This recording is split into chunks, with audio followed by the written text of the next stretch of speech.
ہم نے آسمانوں اور زمین کو اور جو مخلوقات ان میں ہے سب کو تدبیر کے ساتھ پیدا کیا ہے، اور قیامت تو ضرور آ کر رہے گی، تو تم ان لوگوں سے اچھی طرح سے درگزر کرو۔ کچھ شک نہیں کہ تمہارا پروردگار ہی سب کچھ پیدا کرنے والا ہے، جاننے والا ہے۔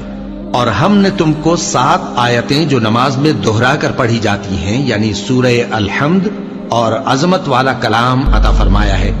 ہم نے کفار کی کئی جماعتوں کو جن کو فوائد دنیاوی سے نوازا ہے، تم ان کی طرف رغبت سے آنکھ اٹھا کر نہ دیکھنا اور نہ ان کے حال پر رنج و غم کرنا، اور مومنوں کے ساتھ تواضع سے پیش آنا، اور کہہ دو کہ میں تو اعلانیہ ڈر سنانے والا ہوں، اور ہم ان کفار پر اسی طرح عذاب نازل کریں گے جس طرح ان لوگوں پر نازل کیا جنہوں نے تقسیم کر دیا، یعنی قرآن کو کچھ ماننے اور کچھ نہ ماننے سے ٹکڑے ٹکڑے کر ڈالا۔